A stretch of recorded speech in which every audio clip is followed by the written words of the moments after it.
Welcome to Her Remarkable History. Remember, to support our channel, please subscribe.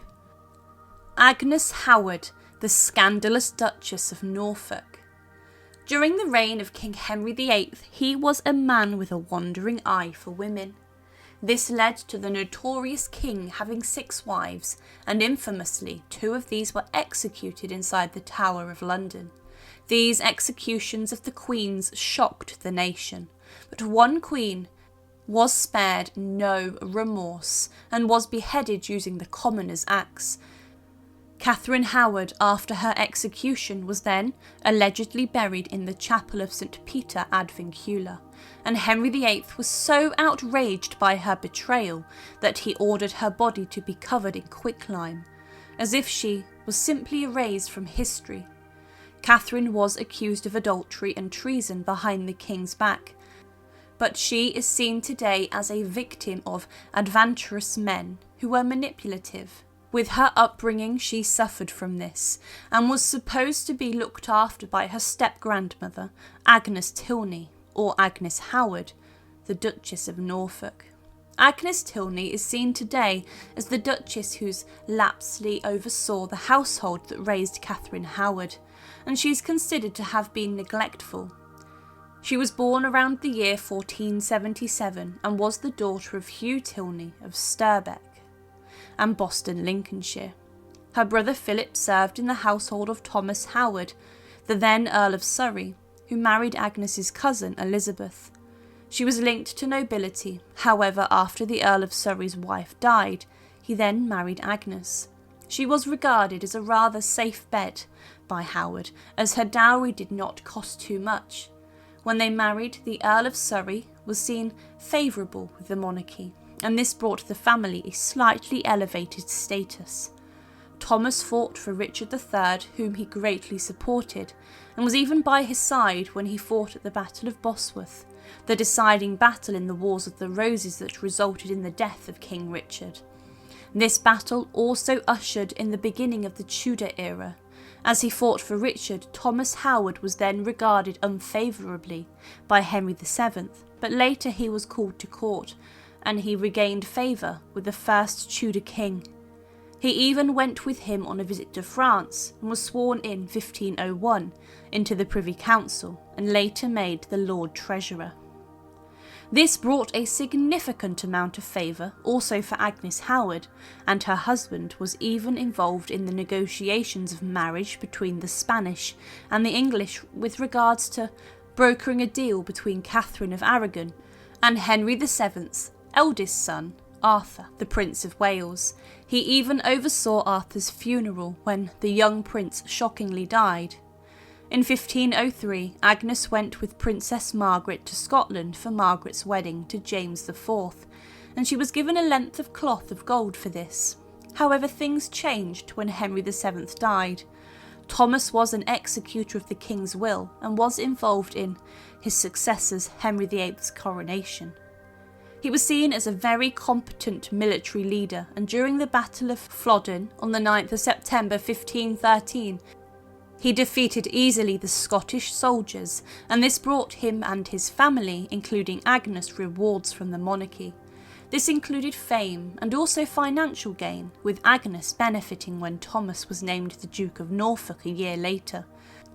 She became the Duchess of Norfolk, and this increase in position for the Howards led to their popularity increasing considerably within the king's court too.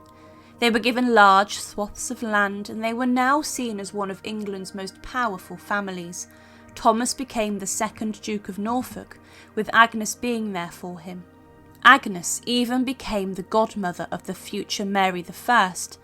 Such was her standing in the king's eyes. She's regarded as the Dowager Duchess, and she was in favour up until her husband Thomas passed away. Thomas died in 1524 at the grand age of around 80. Which was considered very good for a Tudor man. Their marriage had produced a number of children, but Thomas spent his final days at Framlingham Castle before passing away. His funeral was known to have been a great spectacle, befitting of one of the most powerful and richest men in the country, and the rise of the Howards was a spectacular one. Even after Thomas's death, Agnes was involved in court, and in 1533, after the scandal regarding Catherine of Aragon and Henry's marriage, she was involved in the court of Anne Boleyn.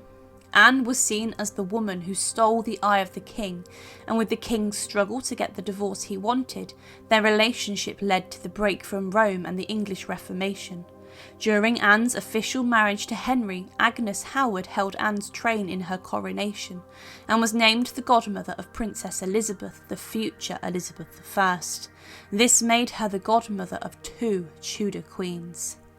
It's not a secret what eventually happened to Anne Boleyn, with her being executed inside the Tower of London, but following Anne's death, the marriages the king had were nothing short of disastrous.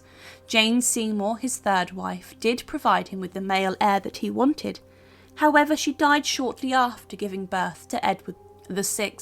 He married his fourth wife, Anne of Cleves, but then was repulsed by her, leaving him yet again following her annulment settlement without a wife. However, his eye was then attracted to a young and beautiful member of the king's court, the step-granddaughter of Agnes Howard.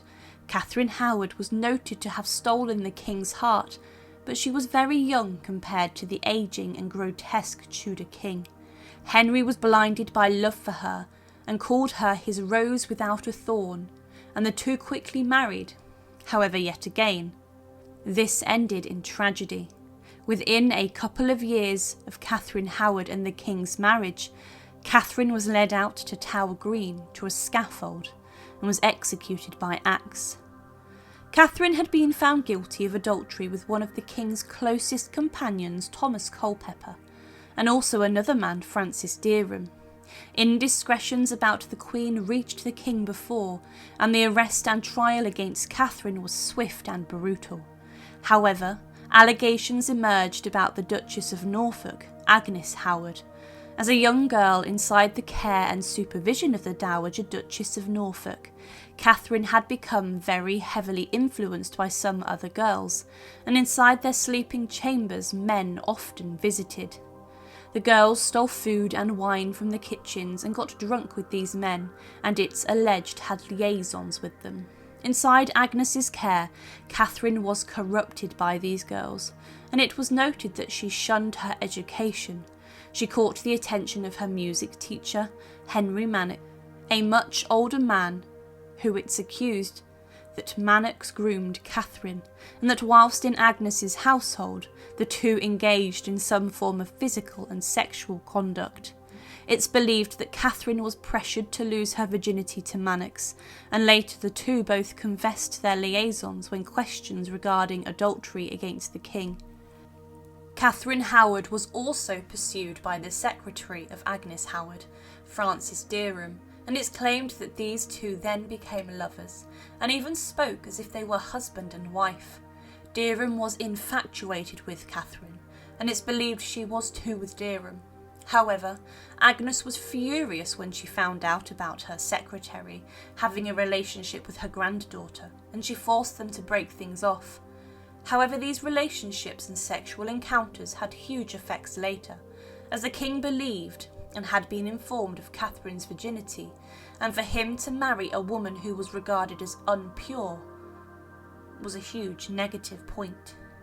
The point behind this is that it was within the care of Agnes Howard's household that Catherine should have been nurtured and kept a close eye on, but the neglectful nature of the household at the time led ultimately to help Catherine's downfall and execution.